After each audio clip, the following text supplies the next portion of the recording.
بالله من الشيطان الرجيم. بسم الله الرحمن الرحيم. والضحى والليل إذا سجى ما ودعك ربك وما قلى وللآخرة خير لك من الأولى ولسوف يعطيك ربك فترضى ألم يجدك يتيما فآوى ووجدك ضالا فهدى ووجدك عائلا فأغنى فأما اليتيم فلا تقهر وأما السائل فلا تنهر وأما بنعمة ربك فحدث. صدق الله العظيم.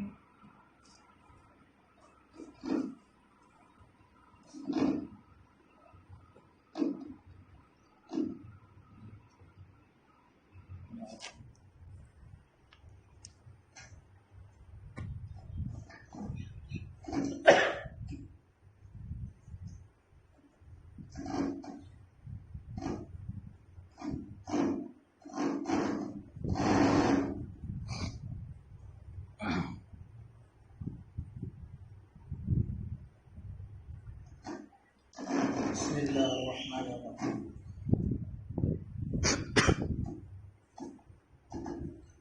یہ اشعار شیخ العربی والعجم عارف باللہ مجدد زمانہ رومی ثانی تبریز دوران حضرت اقدس حضرت مولانا شاہ حکیم محمد اختر صاحب نور اللہ مرقدہ کے ہیں، جو کہ میں اپنے پیارے محسن اور مربی اور محبوبی ولی ابن ولی ولی کامل استاد العلماء حضرت محمد حضرت اقدس حضرت مولانا شاہ قاری محمد عارف رحمہ صاحب تعاون برکاتہ مالیہ کے حکم سے پڑھ کر سنا رہا ہوں، جو کہ اس وقت ہمارے درمیان دونوں مفروض ہیں۔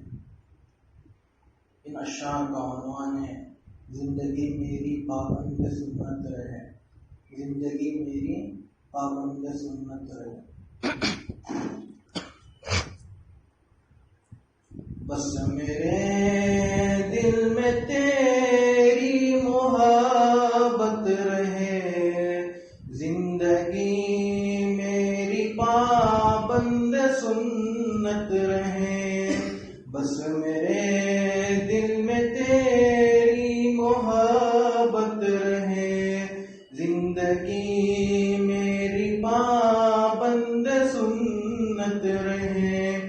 سامنے ایسا خوف قیامت رہے، سب گناہوں سے میری حفاظت رہے۔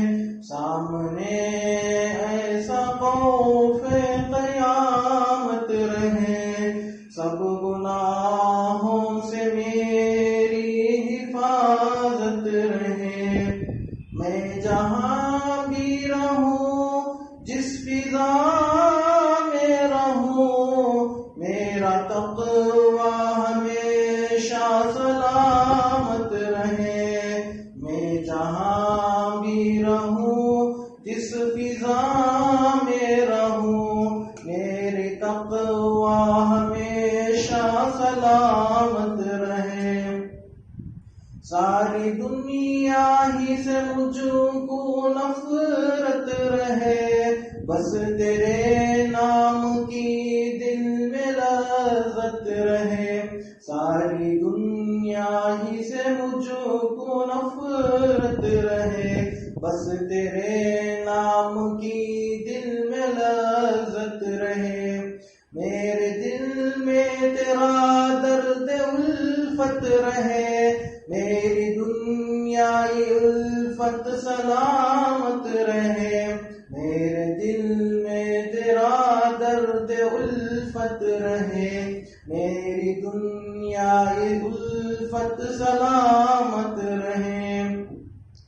عاشقوں میں میرا نام لکھ جائے گا، اپنے اعمال پر گر ندامت رہے۔ عاشقوں میں میرا نام لکھ جائے گا، اپنے اعمال پر گر ندامت رہے۔ تیری مرضی پہ ہر آرزو ہو فدا، اور دل میں بھی اس کی نہ حسرت رہے۔ تیری مرضی پہ ہر آرزو ہو فدا، اور دل میں بھی اس کی نہ حسرت رہے۔ حضرت والا کا مقام روز و شب قلب اختر کی ہے یہ دعا، میرے مولا میری استقامت رہے۔ روز و شب قلب اختر کی ہے یہ دعا، روز و شب قلب عارف کی ہے یہ دعا، میرے مولا میری استقامت رہے۔ بس میرے دل میں تیری محبت رہے، زندگی میری پابند سنت رہے۔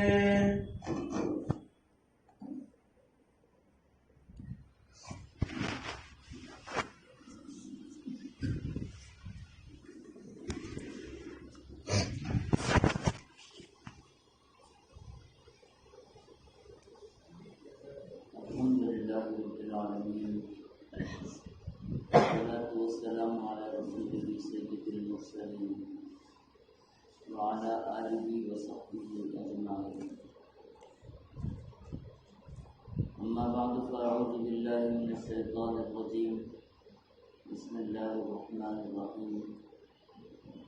يا أيها الذين آمنوا كتب عليكم الصيام كما كتب على الذين من قبلكم لعلكم تتقون. صدق الله العظيم. اللهم صل على سيدنا محمد وعلى آل سيدنا محمد وبارك وسلم.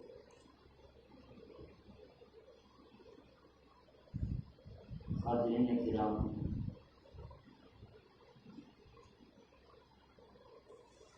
رمضان کی مبارک ساعت کے اندر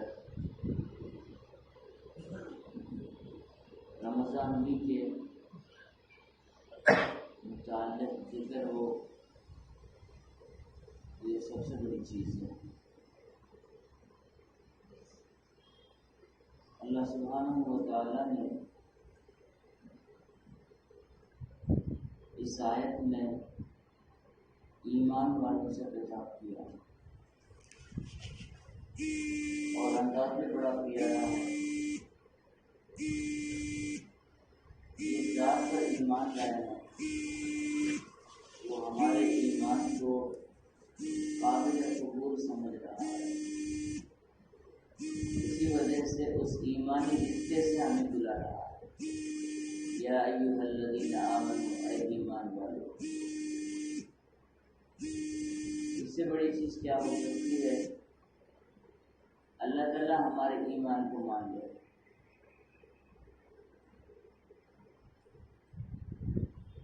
تاریخ کے ایک بزرگ گزرے ہیں، مولانا اسلم صاحب شیخ پوری رحمۃ اللہ علیہ، وہ تو فرماتے ہیں کہ اللہ سبحانہ و تعالیٰ اگر کہیں اے ایمان والو قرآن کریم میں خطاب کرتا ہے تو سمجھو کہ اللہ تعالیٰ اے پیارو ہمیں بلا رہا ہے، کیونکہ پورے قرآن کریم کے اندر جہاں بھی اس ایمانی رشتے سے ہمیں بلایا گیا ہے، اس کے بعد آنے والی جو بات ہوتی ہے وہ بہت بڑی ہوتی ہے۔ یہاں بھی فرمایا گیا کتب علیکم الصیام، اور ایمانی رشتے کے بعد بڑی بات یہ بتائی جا رہی ہے کہ روزے تم پر فرض کر دیے گئے ہیں۔ واقعی روزہ جو ہے ایک بہت بڑا عمل ہے۔ اللہ سبحانہ و تعالیٰ کی جب تک مدد شامل حال نہ ہو، انسان 14، 15، 16 گھنٹے کہاں سے بھوکا پیاسا رہ سکتا ہے؟ کبھی سفر میں جانا ہوا، راستے میں صحیح کھانے کی جگہ نہیں ملی، چائے کے ہوٹل نہیں ہے، کھانے کے ہوٹل نہیں ہے، 1 گھنٹہ یا 2 گھنٹے تاخیر ہو جاتی ہے تو ہماری طبیعت کتنا نیچے اوپر ہو جاتی ہے۔ اور یہاں حال یہ ہے کہ 15-16 گھنٹے کے بعد بھی ہماری توانائی الحمدللہ باقی رہتی ہے۔ یہ حق سبحانہ و تعالیٰ کی دی ہوئی قوت ہے، یہ نعمت ہے۔ تو اللہ تعالیٰ نے فرمایا کتب علیکم الصیام،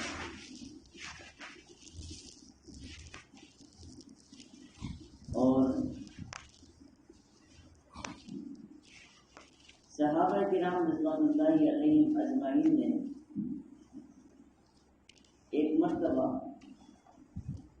رسول اکرم صلی اللہ علیہ وسلم کے پاس پریشانی کے عالم میں پہنچے اور آپ سے فرمانے لگے کہ اللہ سبحانہ و تعالی عالم الغیب والشہادہ ہے، ہمارے ظاہر سے بھی وہ باخبر ہیں اور ہمارے باطن سے بھی باخبر ہیں، لیکن ہماری نجات کیسے ہو سکتی ہے؟ ہم بمشکل اپنے ظاہر کو بنا لے سکتے ہیں، لیکن کبھی ہمارے دل و دماغ میں وہ باتیں چلتی ہیں تو ہمارے لیے صحیح نہیں ہوتی، حالانکہ ہم وہ چیز عمل تو نہیں کر رہے، لیکن ہمارے اندر دل و دماغ میں بعض گناہ ہیں وہ گھوم رہے ہوتے ہیں۔ اللہ سبحانہ و تعالی عالم الغیب والشہادہ ہر ایک سے باخبر ہے، ہر چیز سے، تو ہماری مغفرت کیسی ہوگی؟ اس وقت رسول اکرم صلی اللہ علیہ وسلم نے فرمایا لا یکلف اللہ نفسا الا وسعها، اللہ تعالیٰ نے ہماری طاقت سے بڑھ کر ہمیں مکلف نہیں بنایا،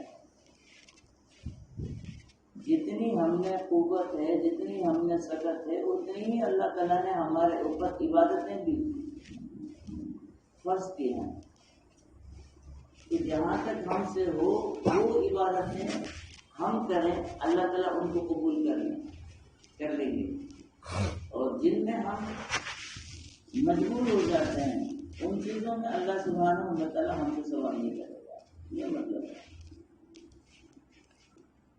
تو آپ سبحانہ و تعالیٰ نے فرمایا کتب علیکم الصیام، روزے تم پر فرض کر دیے گئے ہیں۔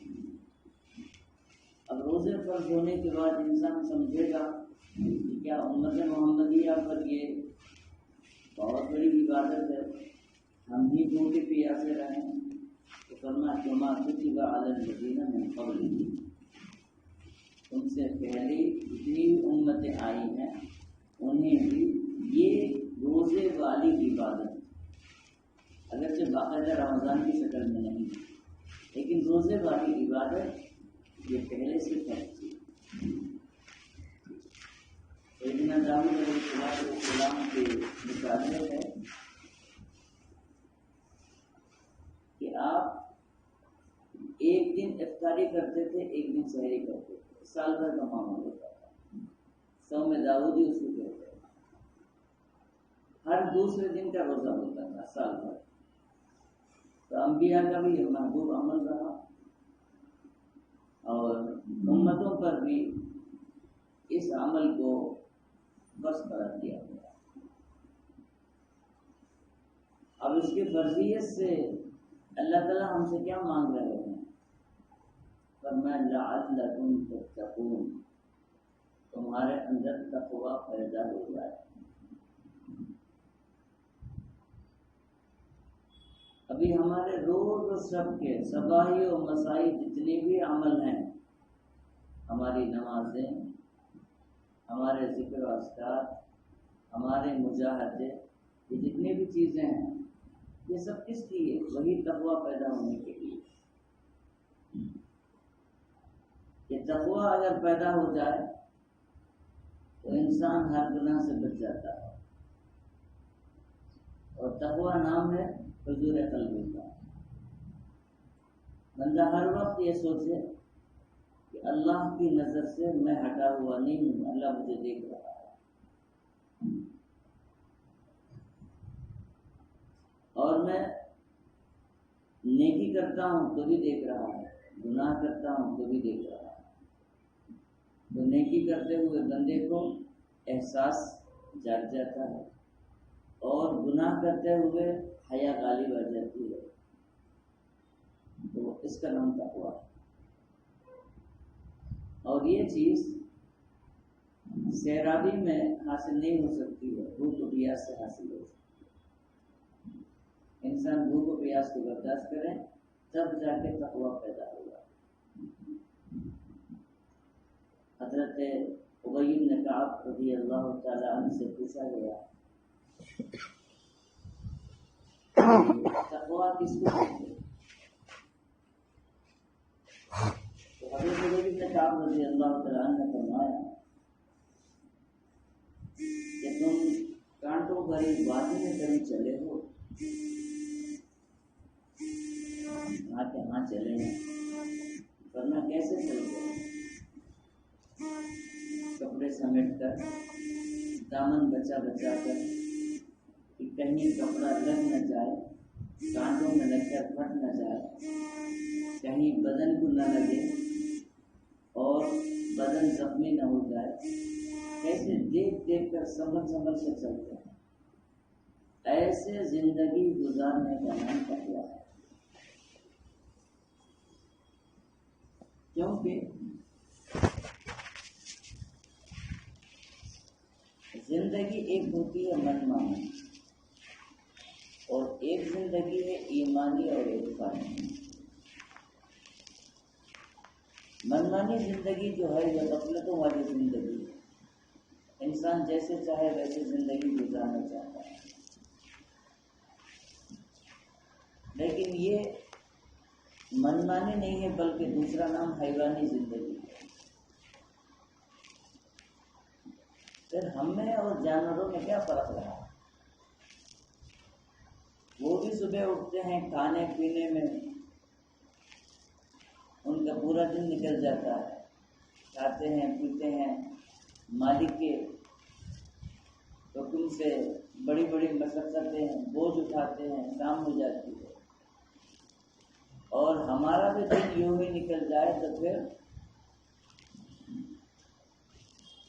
یہ انسان ہونے کے تعلق سے، اشرف المخلوقات ہونے کے تعلق سے جو ہمیں افضلیت ملی ہے، جو عزت ملی ہے، اگر ہم اسی حیوانی زندگی میں ڈل جائیں تو فائدہ کیا ہے؟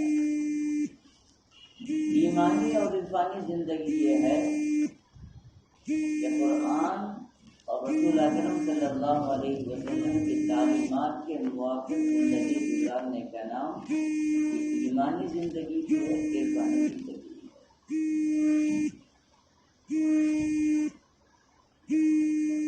تو حق سبحانہ و تعالی تقوی کو روزے کے اندر چھپا دیا کہ روزہ رکھو تقوی پیدا ہوتا ہے۔ روزے سے کیا فائدے ہوتے ہیں؟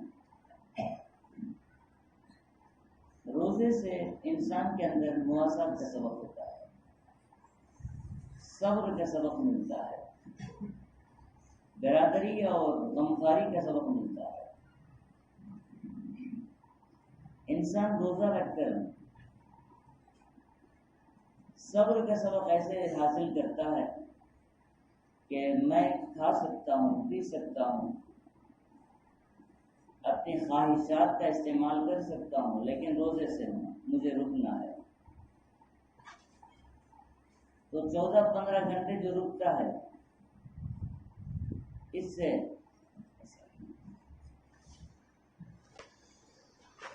تو اس کو صبر کی تلقین ہوتی ہے، اور اختیاری طور پر بھوک اور پیاس کو برداشت کرتا ہے۔ اور کتنے وہ غریب فٹ پاتھ کی زندگی گزارنے والے بندے بھی ہیں جن کے پاس صبح اگر کھانا مل جائے تو شام کا نہیں ہے، شام کا مل جائے تو صبح کا نہیں ہے، اور اگر روزی ملی تو بھی پیٹ بھر کے روزی نہیں مل رہی ہے، تنگیوں میں فاقوں میں زندگی گزارتے ہیں۔ تو ان کا جو فقر و فاقہ ہے، ان کی بھوک و پیاس جو ہے وہ ان کی مجبوری ہے، اور بندہ 14-15 گھنٹے میں بھوک اور پیاس برداشت کر کے سبق حاصل کرتا ہے کہ بھوک کیسی تکلیف کی چیز ہے۔ میرے پاس سب کچھ رہ کر بھی میں عبادتاً ان چیزوں سے رکا ہوا ہوں۔ کتنے میرے بھائی بہن ہیں جن کے پاس کھانے کو کچھ نہیں ہے، مجھے ان کی ذمہ داری میرے اوپر ہے، مجھے ذمہ دار بنایا گیا۔ حدیث پاک میں فرمایا گیا کہ روز محشر بندہ اللہ تعالیٰ کے حضور پیش ہوگا، اللہ سبحانہ و تعالیٰ اس سے فرمائیں گے کہ بندہ میں تیرے پاس آیا تھا، میں بھوکا تھا، پیاسا تھا، محتاج تھا، ننگا تھا، مجھے تجھ سے مدد کی ضرورت تھی، کپڑوں کی ضرورت تھی، کھانے کی پینے کی ضرورت تھی، تو نے بڑی آسانی سے انکار کر دیا تھا۔ اب مجھ سے کیا امیدیں لے کے آ رہے ہیں یہاں پہ؟ جب میں تیرے در پر آیا تھا تو انکار کر دیا تھا، اور آج تو میرے در پہ آیا ہے۔ بندہ اس وقت تڑپ کے کہے گا کہ یا اللہ آپ کب آئے تھے؟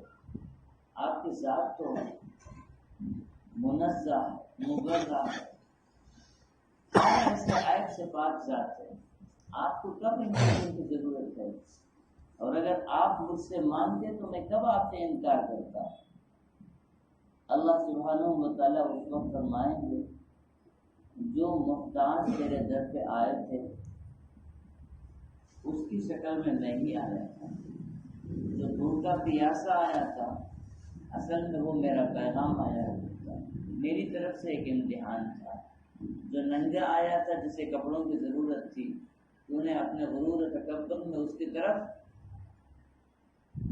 سر اٹھا کے دیکھنا بھی پسند نہیں کیا تھا، حالانکہ وہ میری طرف سے بھیجا ہوا بندہ تھا، تو نے ان کے ساتھ غفلت کا معاملہ کیا، ان کو کچھ نہیں کیا تھا۔ تو یہ سارے چیزوں کے سبق کے لیے ایک روزے والی عبادت ہمیں سال میں ایک بار یہ سارے درس دینے کے لیے آتی ہے۔ رسول اکرم صلی اللہ علیہ وسلم نے فرمایا رب صائم لیس له من صیامه الا الجوع، بہت سے روزے دار بندے وہ ہیں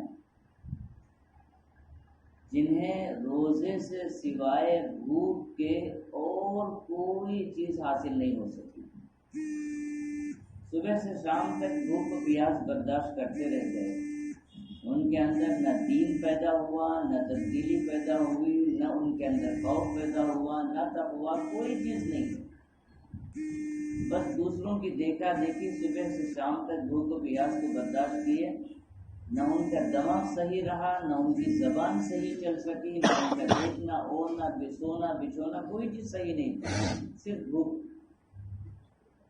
یہ روزہ ان کا کوئی فائدے والی چیز نہیں۔ وَرُبَّ قَائِمٍ لَيْسَ لَهُ مِنْ قِيَامِهِ إِلَّا السَّهْرُ، بہت سے رات میں جاگنے والوں کو ان کے جاگنے سے کوئی فائدہ نہیں مل سکا سوائے ان کی بیداری اور ان کے جاگنے کے۔ اوروں کی طرح وہ جاگ تو رہے تھے لیکن ان کا جاگنا عبادت میں نہیں تھا، بازاروں میں گھومنے میں جاگنا تھا، لوگوں سے بیٹھ کر گپ شپ میں ان کا جاگنا تھا، ہوٹلوں کی بہار بن کر جاگنا تھا، بازاروں کے بہار بن کر جاگنا تھا، جاگ تو رہے تھے لیکن ان کا جاگنا اللہ کے لیے نہیں تھا۔ رمضان کی مبارک گھڑیاں تھی لیکن ان کا جاگنا عبادت میں نہیں تھا بلکہ نافرمانی میں جاگنا تھا، تو ان کے جاگنے سے کوئی فائدہ نہیں ہے سوائے جاگنے۔ انہیں اللہ کے حضور نہ ان کے روزے کا کوئی فائدہ ہوگا، نہ ان کے جاگنے کا رات کے قیام کا کوئی فائدہ ہوگا۔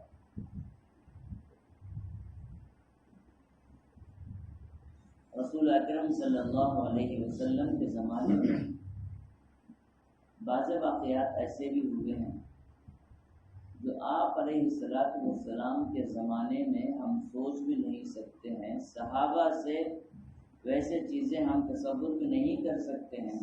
اگر اس دور میں ایسے واقعات ہوئے تو یہ قیامت تک آنے والی جو امت ہے، جو ہم ہیں، ہمارے لیے سبق تھا۔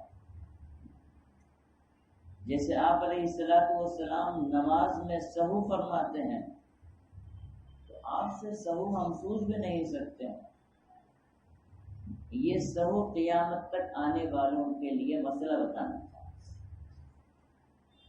ویسے رسول اکرم صلی اللہ علیہ وسلم کے پاس کچھ بندے آئے اور آ کے کہنے لگے کہ دو عورتیں ہیں، روزے سے ہیں، بہت نڈھال ہو چکے ہیں، حالت ان کی بہت خراب ہو رہی ہے۔ رسول اکرم صلی اللہ علیہ وسلم نے حکم فرمایا کہ ان کے پاس ٹیسٹ پیش کرو، انہیں طے کرنے کے لیے۔ جب ٹیسٹ پیش کیا گیا تو دونوں عورتیں طے کرنا شروع کی تو ان میں سے کچے گوشت کے ٹکڑے گر رہے تھے۔ لوگ بھی حیران، عورتیں بھی پریشان کہ یہاں تو بھوک کی وجہ سے، پیٹ خالی رہنے کی وجہ سے ہم غشی کھا رہے ہیں اور یہ کچے ٹکڑے کہاں سے نکل رہے ہیں۔ رسول اکرم صلی اللہ علیہ وسلم کو جب خبر دی گئی تو آپ نے فرمایا یہ ان کی غیبتوں کی وجہ سے، ان کا وقت عبادتوں میں گزرا نہیں تھا، غیبتوں میں گزرا تھا، تو ان کی غیبتوں کی وجہ سے قرآن کریم کیا کہہ رہا ہے کہ مردار کا، انسان مردار ہو اس کا گوشت کھانا جیسے ناپسند کرتے ہو ویسے غیبت بھی بہت برا ہے۔ تو اگر ایسے واقعات اس زمانے میں ہوئے تو یہ ہمارے لیے سبق ہے۔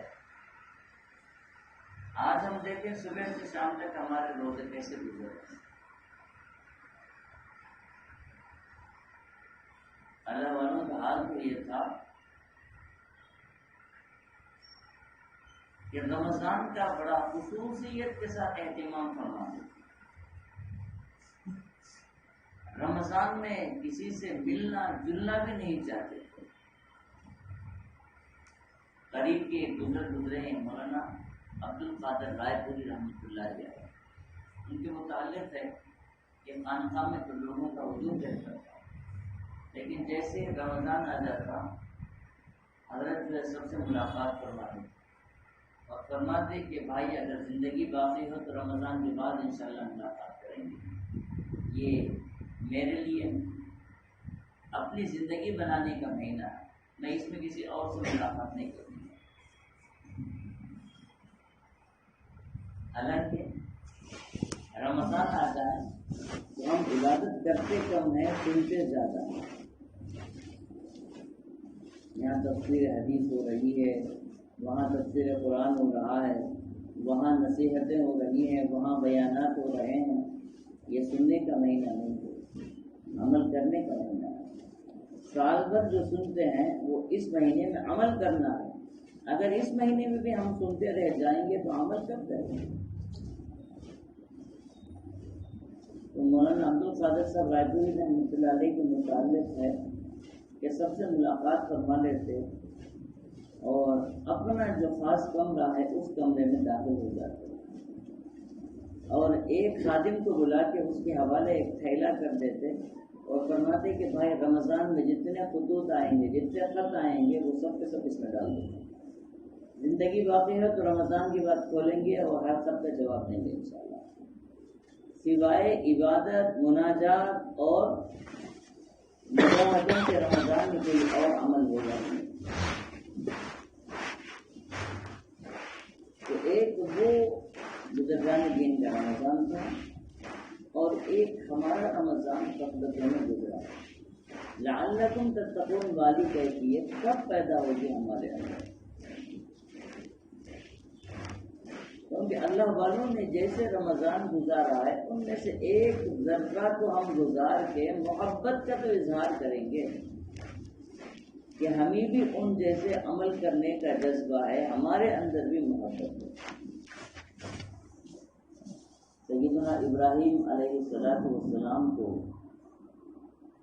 جب آگ میں ڈالا جا رہا تھا، آگ شعلے اٹھ رہے تھے، تو دیکھا گیا کہ ایک معمولی سا پرندہ چونچ میں پانی کا قطرہ لیے ہوئے آ رہا ہے اوپر سے، اور بہت اوپر سے وہ قطرہ نیچے ٹپکا رہا ہے۔ اب اس پرندے سے پوچھا گیا کہ یہ آگ دہکتی ہوئی کئی دن کی سلگائی ہوئی آگ ہے، تو ظاہر بات ہے کہ تیرا ایک قطرہ پانی کا اس سے کیا ہو جائے گا؟ تو پرندے نے کہا مجھے بھی معلوم ہے،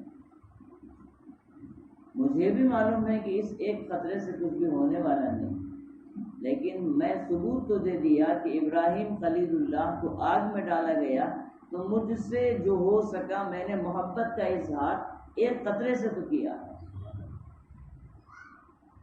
تو اس طریقے سے آج ہماری لاکھ ضرورتیں ہیں، لاکھ حاجتیں ہیں، لاکھ مجبوریاں ہیں، لیکن اللہ سبحانہ وتعالیٰ نے جیسے روزے رکھنے کا حکم فرمایا اور نبی کریم صلی اللہ علیہ وسلم کی تعلیمات، صحابہ کے عمل سے جیسے روزوں کا ہمیں ثبوت ملتا ہے، اولیاء اللہ کے کیسے روزے گزرے ہیں، ایک تو ہم نمونہ پیدا کرنے کی کوشش کریں گے نا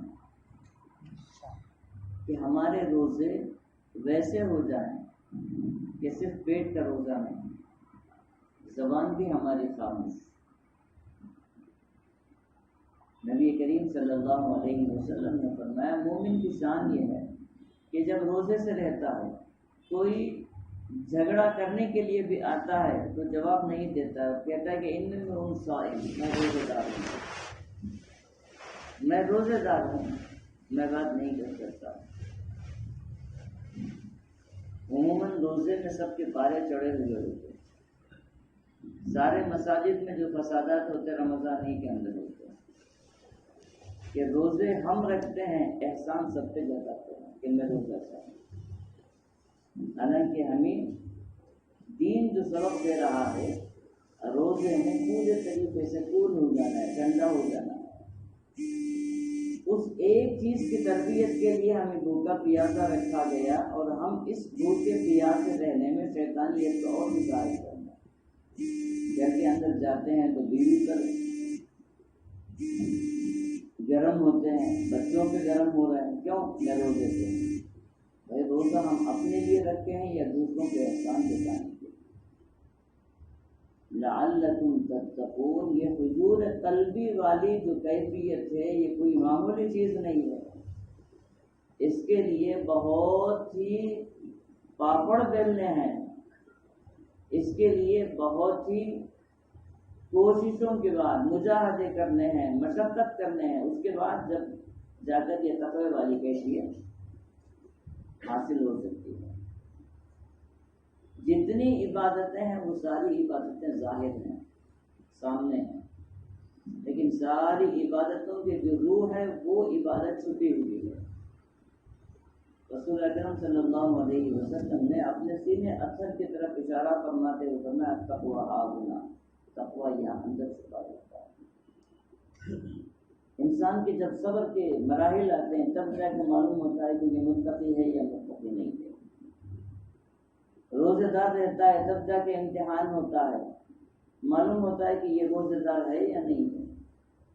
اگر اس کی طبیعت کے اندر ٹھہراؤ آ گیا ہے تو سمجھو کہ روزے سے کچھ حاصل ہوا ہے، اگر اس کی طبیعت میں ٹھہراؤ نہیں آیا ہے، 11 مہینوں کی طرح اس کی طبیعت میں وہی غضب ہے، وہی غصہ ہے، کہ سمجھو کہ روزے سے کچھ حاصل نہیں ہے۔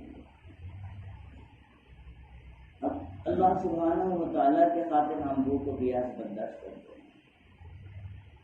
اور اللہ کی نعمتوں میں ہم پل رہے ہیں۔ کبھی ہم سوچا کہ ہمارے لیے جو نعمتوں کا نظام ہے، جو ہمارے لیے غذاؤں کا، رزق کا جو انتظام ہے، یہ کتنے مرحلوں سے پار ہو کر ہم تک وہ چیز پاک پاکیزہ پہنچتی ہے؟ یہ کس کے لیے ہے؟ الدنیا خلقت لکم وانتم خلقتم للآخرہ، فرمایا گیا کہ دنیا تمہارے لیے ہے، یہ دنیا تمہارے لیے بنائی گئی ہے، تو تمہیں نہیں ملے گی تو اور کس کو ملے گی؟ لہذا اس کے پانے کے لیے مجھ سے غافل مت ہو جاؤ۔ وانتم خلقتم للآخرہ، تمہاری جو ذمہ داری ہے تم نبھاتے رہو، جو میری ذمہ داری ہے وہ میں تمہارے ساتھ پورا کروں گا۔ تم آخرت کے لیے پیدا کیے گئے ہو، آخرت کو نہ بھولنا، آخرت کی فکر کرنا۔ اگر یہ تمہاری زندگی بن جائے تو پھر رزق و روزی جو بھی ہے وہ تمہارے قدموں پہ لا کے ڈالنا، یہ میری ذمہ داری ہے۔ معمولی ایک روٹی کی مثال اٹھا لو، ہم تک روٹی آتی ہے تو اس کے لیے پانی کی ضرورت ہے، ہوا کی ضرورت ہے، دھوپ کی ضرورت ہے، اور بہترین زمین کی ضرورت ہے جس میں جا کر گیہوں یعنی گندم بویا جاتا ہے، اور بہترین زمین ہو تو وہاں سے پودا نکلتا ہے، اور اس جب پودا نکلتا ہے تو اس کے لیے پانی کی ضرورت ہے، ہوا کی ضرورت ہے، دھوپ کی چھاؤں کی ضرورت ہے، اور پھر جب وہ چیز پودا بن کر درخت تناور کی شکل اختیار کر جاتا ہے، پھر اس میں سے گیہوں نکلتا ہے، تو پھر گیہوں صحیح سالم نکالی جائے، پھر اس سے ٹوٹ چھان کر اس کو جب آٹا بنایا جائے، پھر اس کے بعد روٹی بنائی جائے، تو روٹی ہمارے لیے کھانے کے لیے میسر ہوتی ہے۔ تو یہ سارا نظام کس کے لیے ہے؟ اللہ تعالیٰ نے ہمیں روٹی دینے کے لیے سارا نظام چلایا، اور جس نے ہمارے لیے یہ سب کچھ کیا ہے، اب ہم دیکھیں کہ ہم نے اس کے لیے کیا کیا۔ اللہ سبحانہ و تعالی رزق جیسے بھی دیں، بندہ یہ نہیں سوچنا چاہیے کہ مجھے رزق کیسے ملا، بلکہ سوچنا چاہیے